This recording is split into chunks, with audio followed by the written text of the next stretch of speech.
Hello. I don't know if anybody's going to catch that this is live. I really just hopped on to answer a question, and if anybody ends up having a reason to come and ask more questions, that's all right. Um, I'll start with what that question was. It's from Carl Hees, and he says, "Hi, Kaylee. Can you share with us what the Holy Spirit is telling you? What's going to happen? Will Kamala still be POTUS? And something going to happen to you know who?" And I'm going to go ahead and address that. Although we have a liking of Kamala, I care about her well being, and I felt like she would be a really great person to have in authority, as much as there is such a thing as human authority in our world. Hi, Deborah, I see you there. Um, I didn't ever get from the spirit that Kamala that she was going to get to be president. I don't know why, but I honestly thought a lot about it and didn't want to address that question because it honestly was a little bit along the lines of this. Kamala, great, love it. We get to see some duking it out and a little bit more passionate caring about people. And the other option is the Antichrist. So I'm going to put this lightly, and I'm going to say it with my heart. We don't have a reason to be afraid. There is a reason to acknowledge that for some reason, a lot of people celebrated a man who came onto the scene and said, "Be greedy, be guilty, and shameless, and you'll succeed." And I have a lot of feelings about that. Although I think that that's for another time. I I do want to help us all feel a little bit more secure. And I feel like the best way to accomplish that is to give it to the Holy Spirit and ask the Holy Spirit's guidance. Um, there really comes a time when a world has become so aware of its power, it is becoming awesome, and then also a little bit threatening to other species who are aware of us. And we notice that we are ready to identify to become a more caring, compassionate world, a more caring and compassionate population.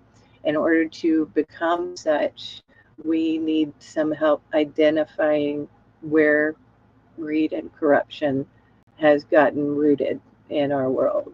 There's a history lesson of this. There's a story from history about a farmer who had a field of wheat he had just planted, and then a nemesis of his comes along and he seeds it with weeds. Now, the people who served the farmer, they came and said, "What do we do?" And they asked his guidance, and he gave it that we're going to let them grow together, and at harvest time, we're going to separate the wheat from the tares.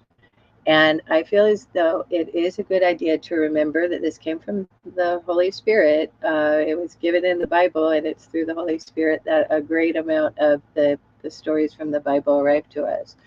We want to bear in mind that it's a great idea for us to decide to be wheat.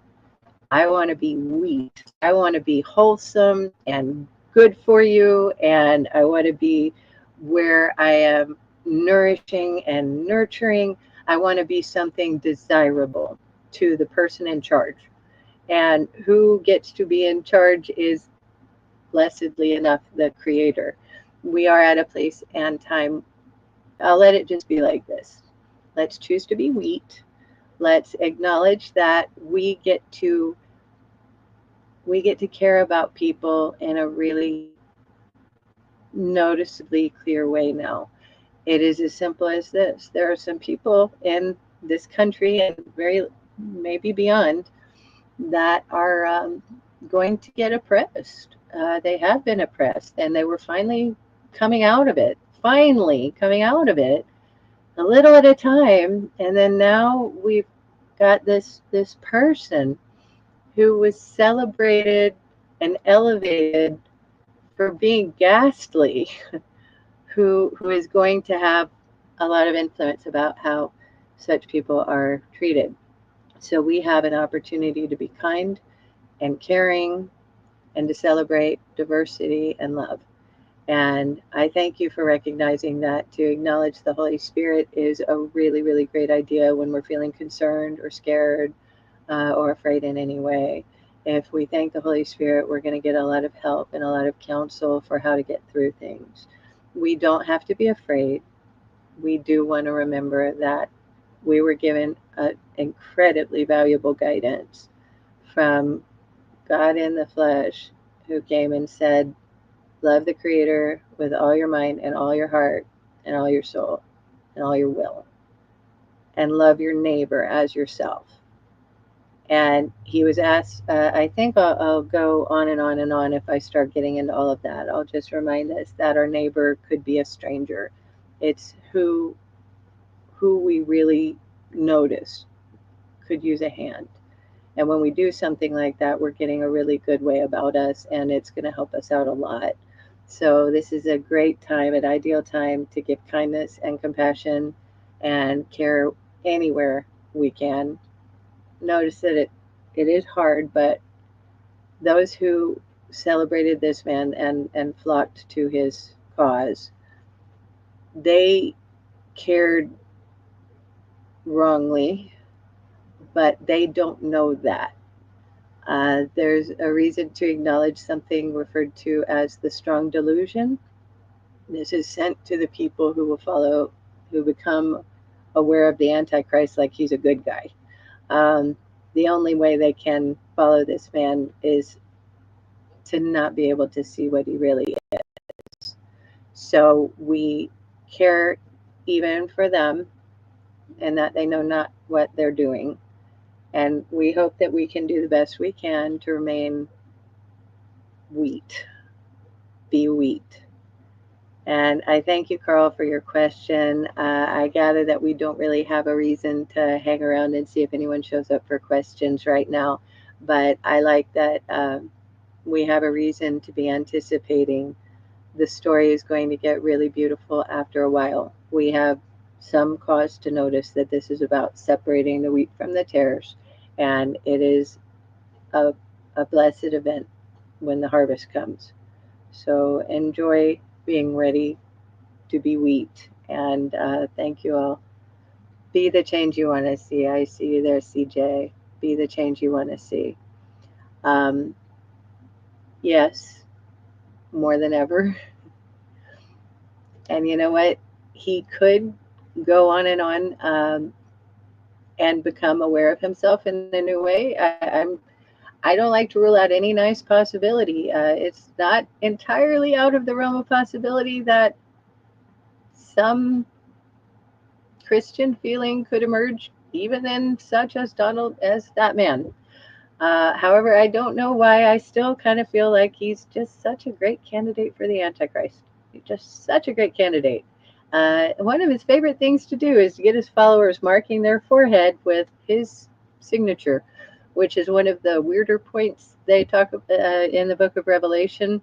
You kind of think about it. How does the Antichrist get people to mark their foreheads? I guess that's one way. Just so you know, that's why I made this hat. So I'd like the mark on my forehead. And we don't have to keep going. I just wanted to answer that question for Carl. And I hope you all are feeling as comfortable as you can, remembering that we are caring people, we are compassionate people, we are compassionate souls, and we are doing all we can to make this world a better place. And what we have in store for ourselves is more opportunity than we've had yet to do kindness and to be aware that good stuff will follow these days, the days ahead. What does my hat say? Deborah asks. It says, MAGA, make Earth great again. And then I got the little Earth right there. So really, if you look at it, it kind of says Omega. I'm fond of Omega.